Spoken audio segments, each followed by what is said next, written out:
guys, welcome back to my channel. I know it has been a hot minute since I uploaded a video for you guys, but today I'm going to be telling you guys my birth story, so labor, delivery, a little bit of before all of that as well, like leading up to, because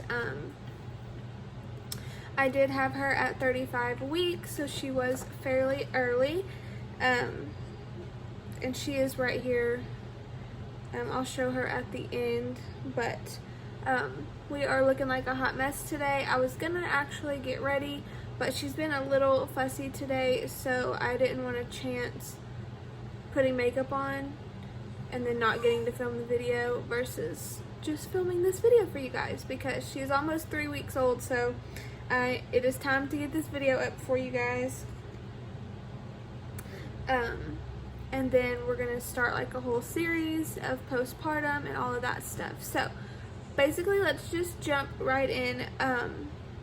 So the weekend, I don't remember when my last update was, but I'm pretty sure it was like maybe 34 weeks or something, so fairly recent. But the weekend before I went into labor, it was kind of like there was signs. So on Saturday at work, one of the girls I work with looked at me and she was like, you know, you really look like you've dropped, you know, whatever. And I was like, yeah, I mean, I kind of noticed it, but I look at myself every day, so it was kind of like I didn't notice it too much, but she had noticed it. So I was like, okay, you know. Well, then we went to a birthday party after work with all my work family and friends and stuff like that, and I sat down in a lower chair. And when I went to get up, I literally had the most excruciating pain shooting down my left, like, hip, butt, and leg. And I literally was like, oh my gosh, like, I thought that I wasn't going to be able to walk because it was so bad. And it definitely hurt to walk, but I could still walk. But, like, getting back up was just, like, the worst pain ever. And my sister just had a baby, the beginning of January, so she had that same situation going on, and so I was kind of like, this is kind of very similar and crazy that like this is happening to me too. But I also don't want to do a lot of editing to this video, so sorry if there's like some pauses where I'm like checking on her or whatever. But anyways, so so those two things. So Sunday, I was literally in bed all day. I had told my husband, like, this pain is really bad. Like, I do not need to be walking. Like, it hurt to walk. And I was just like, there's no way. And I was still, you know, working. Still had, like, 2 more weeks of work. Because she technically came 5 weeks early from my due date, but 3 weeks early from my induction date. And so I still had 2 more weeks of work to get through. So I was like, if I'm not working, I need to be in bed. Like, that's just all there is to it. So his mom had like cooked us meals to eat on throughout the week and had his brother bring them to the house. He was doing everything around the house that needed to be done that day. And I literally just stayed in bed all day that Sunday. And so I didn't think anything of it. I just thought, this is something I'm going to struggle with. So, you know, I just need to rest. I got up and let the dogs out on Monday morning, and I went to the bathroom, and there was just like I had to pee, but then there was like more than pee. So I was like, you know, like I had discharge and stuff like that. And if this is TMI, I'm sorry, you're watching a birth story video. So there's going to be a lot of things in this video, but, and I don't know, this video is probably going to be fairly long also, so sorry about that, but this is just the story, and I just want to make sure like I tell you guys anything. But if you have any questions, definitely leave them in the comments below, and I'll be happy to answer any questions that you guys have. I know.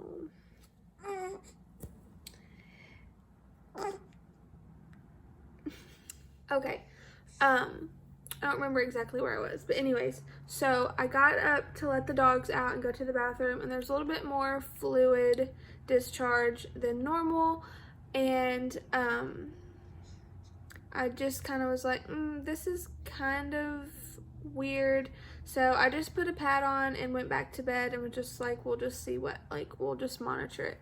Well, I laid back down, and within like the next 20 minutes or so, if that, it literally just like gushed out, and I was like, oh my god. So I ran back to the toilet. Luckily it's not that far away, and it just like started pouring out of me, and it was kind of like clear. There was a little pink to it on the pad, like there was a little pink tint. It was like very, very light though, but it was mainly just like clear, and it just kept gushing. So I changed the pad, and I like mentioned to Dwight, which he's asleep, but I just like mentioned to him like, hey, I think my water just broke. Like, I'm not 100% sure, but I'm pretty sure that's what's happening. And he was just like, yeah, okay. So I laid back down again, and literally within 5 minutes it was gushing out again. So I finally got up, and I did make it to the toilet this time. It kind of just went everywhere, and so I called my mom and told her that my water was broke. And so she was just like, okay, you know, y'all need to just head to the hospital. So I told Dwight, like, and I think he thought I was kidding. And then finally I was like, you got to get up. Like, we're going to have to go to the hospital. He was like, oh, okay. So we got up, got ready, and headed to the hospital. We live about an hour from the hospital, so I kind of, you know, my water started breaking at 3 o'clock, and we left the house probably around 4. I just wanted to be like fully sure that that's what was happening, just because we do live so far away. But it was like very obvious that that is what was happening. And honestly, I couldn't believe it, because, you know, this whole time I've just planned that I'm going to be induced. Usually with your first baby, you have to either be induced or you are not. Like, it's definitely like right at the 40-week mark that you have your baby. So I just knew that like my induction was set at 38 weeks, and that was just how it was going to be, because there was no way that she was coming early. So it was really crazy. But we headed to the hospital. We got to the hospital like right at 5 o'clock. We live an hour away, so we got there right at 5 o'clock. We went through the emergency room, got checked in, all that stuff. They kind of acted like I was gonna go home. Like, they weren't keeping me. Like, they were just kind of doing like triage stuff and whatnot. And I'm like, my water broke. You know, you're on a time crunch at that point. Like, you can't go so long with your water broken because of infection and all that stuff. So I was like, I am not going home, but okay. So they took us up to a room, and they had to like check the fluid and send it off to the lab to like make sure that that was like the amniotic fluid and all of that stuff. So that took about like 45 minutes to get back, and they came back and said, okay, your water definitely broke. Let's get you like IVs started and things like that. They hooked me up to the, oh goodness, here.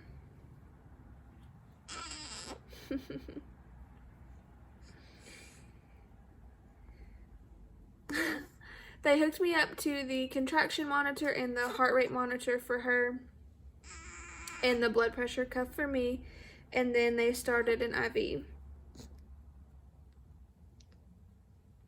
So, I really didn't want to do this video with her because I knew I was going to get distracted. Hold on. Okay, so they get me hooked up to everything. They get fluids going, and then they were going to check me, and then my doctor ended up coming in. I know. So, let's see. I have everything written down. So, okay, hopefully I can get through this video now.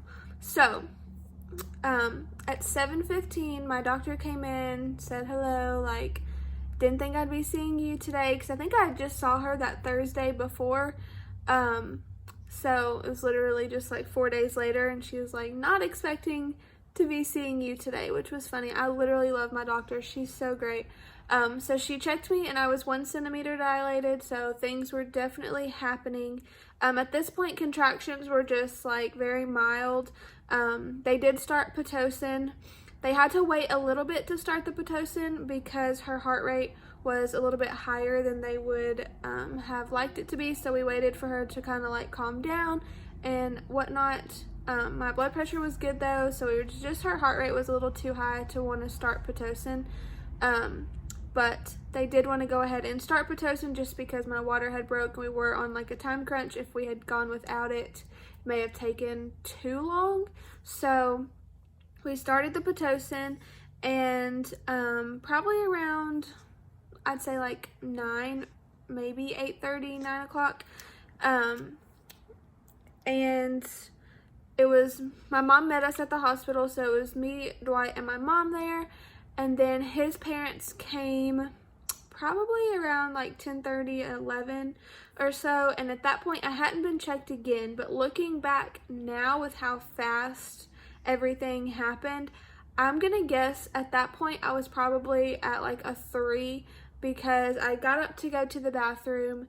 I just needed to pee, but my contractions had just gotten a lot worse, and when I sat down to pee, I also felt like I had to poop really bad, and I couldn't tell if I really needed to poop or if it was just pressure or what, but I literally lost it in the bathroom because I was hurting so bad.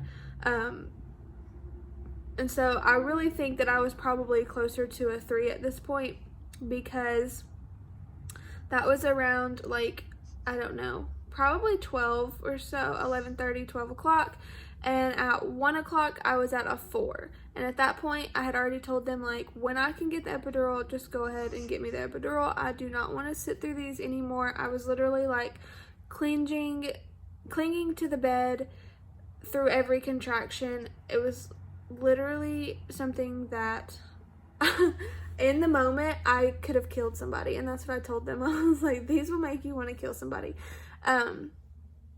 I don't have a high pain tolerance, so that for me was pretty rough. And of course, like, they'd only last for so long, but mine just like, I felt like they just kept coming, and I was just like not getting enough of like a breather in between each one, and so that was just like giving me a lot of anxiety, and obviously it was super painful. So at 1 o'clock, I was at a 4 centimeters, and I got the epidural. My experience with the epidural went really well. I had the nurse in front of me. She kind of was like putting pressure on my shoulders, like pushing me back while he was doing the epidural and everything. And honestly, I did not feel it. He did the like lidocaine shot first to numb everything, and then did the epidural. My mom said it was like one of the craziest things to watch with how like big the needle is and whatnot. But I just remember it literally felt like if you were to like grind gears, like when he was putting it in, like that's what it felt like and sounded like to me, like in your spine. Like, I don't know, it was like really weird. It didn't hurt at all, but like the sound and the way it felt, I don't know what was happening, but it was so crazy. The worst part was like trying to get through the contractions as he was doing it. Like, he didn't do it while I was having a contraction, but they just kept coming, and so it was really like hard to like be still and all that stuff. But the nurse was really great. He was really great. So overall, I'm really happy with like my epidural and how that went. So after I got the epidural, they put the peanut ball in between my legs. So if you have seen the peanut ball or watched other videos, it's just big. It's like the big yoga balls that you sit on and bounce on, but it's shaped like a peanut, and it goes in between your legs, and it's supposed to help progress everything. So remember, 1 o'clock, I was at a 4. I got the peanut ball. At 1:37, I was at 7 centimeters. And I know like exact times. I know it's weird to say like the exact time, but I was texting my sister literally every step of all of this. So I was able to go back and like see, I texted her at 1:37 when I was at a 7. So Literally within 37 minutes of having the epidural and the peanut ball, I was at 7 centimeters. So incredibly crazy, like I cannot believe. So they pulled the peanut ball out because it was happening, so things were happening so fast. So they took it out for a little bit. I think they probably took it out for like an hour or so, and then they decided to put it back in.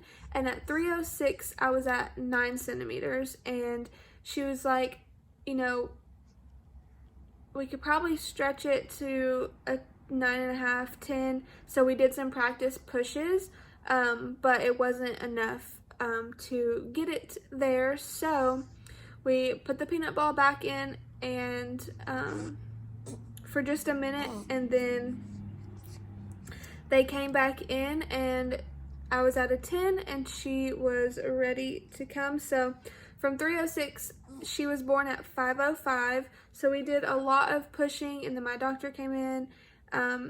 Pushing was really hard for me. So like I pushed properly, but I felt like I just didn't have the energy. Like by the time the doctor came in and it was like really, really go time, I felt like I was so low on energy trying to push her out from all the practicing, getting her like through and down and ready to go. So yeah, it was a lot for me. I did have to have oxygen for a while, and pushing her out was absolutely crazy. I have never in a million years dreamed of what delivering a child would be like, but it is so crazy. So my mom and Dwight eventually had a pillow behind my back, and I'm telling you guys this part because if you ever experience this or like feel like you can't keep pushing, this was something really helpful. So they had a pillow behind my back, and they each had a leg, but then they took the sides of the pillows and pulled forward, which pulled me forward, and it just like gave me that extra boost I needed to keep pushing. And it literally felt like eternity when her head started coming out and you have to wait for the next contraction to push again. That was the longest wait of my life because that is so much pressure, and I literally thought that there was never going to be another contraction. I literally blacked out also because I didn't literally black out, but in my head, like looking back, I completely just like don't even remember what was going on pushing her out until I heard, open your eyes, open your eyes, open your eyes. And when I opened my eyes, she was right in front of me, and it was just literally crazy. It was the most incredible thing I've ever done. Like, I cannot believe that she's here. She's perfect. I can't believe that I did that. Like, it just literally blows my mind. I don't know why, because we're all supposed to be able to do that, but you know, I don't know, nothing goes the way you think it's gonna go, and everything just happened so fast. So I was in labor and for a total of 12 hours. We got there at 5 and she was born at 5:05. So everything just to me happened so fast, and while in the moment I absolutely was in so much pain and was like, I'm never doing this again. Once it was over, and she's here and she's perfect, and I would definitely do it again. Like, we want to have more kids, so I definitely will do it again. But in that moment I was like, no, this is never happening again. I'm never doing this again. So yeah, it was just really funny because that's, you know, they say that that's what you think, and it's just like once it's over, it's over. And I was like, there's no way. But yeah, literally once it was over, it was over. I had a 2nd-degree tear, which I don't feel is that bad. So I did have some stitches, which they're already gone and whatnot now. So as far as recovering, I'm gonna do a whole nother postpartum video. She did have to go to the NICU, so me being type 1 diabetic, it's a whole nother ball game for any baby, whether they come early or they come on time. They still are getting a lot more glucose, and their pancreas is having to produce a lot more insulin to keep up with that.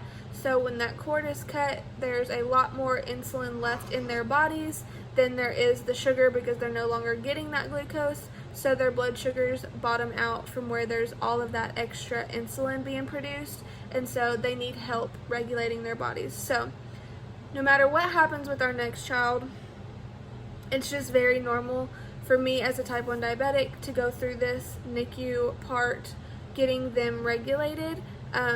Now how long that takes, we don't know. You know, maybe it won't take as long next time, maybe it'll take longer, like we just really don't know.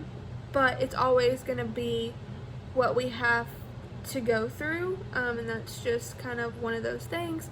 So if you have any more specific questions about that, you can definitely leave them in the comments and I'll be happy to answer them. But she was in the NICU, so she was born on Monday, and she was in the NICU till Sunday. So I really don't feel like that was that bad. I was in the hospital till Wednesday. They let me stay an extra day.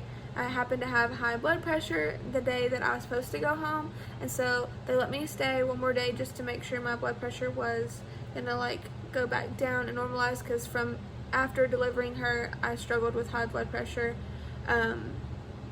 up until going home. So that is that. I might do a whole video on like having a NICU baby as well. Just let me know. I'm kind of going to make this a little series. But that is the gist of my birth story. If you have any more specific questions, definitely leave them in the comments. I would love to answer them, chat with you guys. But that is just the gist of my birth with her. Like I said, everything just happened super fast to me. I don't really know what I expected. I guess being induced, I expected things to go a lot slower. So for everything to happen the way that it did, it was just kind of crazy. But she's here, she's perfect. We've been home for 2 weeks now. So we spent the week in the NICU and then we came home. I took that first week off. That's why I'm just now getting to this, or the second week. So she'll be 3 weeks old on Monday, which is so crazy. She's getting so big already. I can't even believe it. But I'm going to show her, and then that's going to be it for this video. I'm going to do a NICU video and also like postpartum kind of things, like how I'm recovering and all of that stuff in another video. So stay tuned for that. If you're new, subscribe so that you can join us on this journey. We will be doing vlogs and stuff, but right now I'm just like really soaking in with her and just kind of being very present, but we will start vlogging eventually. And if you have any other video requests or ideas, then leave them in the comments below and let me know. But other than that, that's going to be it for this video. So thank you guys so much for watching. Let me get her for you guys. She's sleeping, but she's here. Oh goodness, you're stretching. You stretching? Yeah. Sweet baby. So she's here, she's perfect. We love her so much, and we will talk to you guys in the next video. Bye.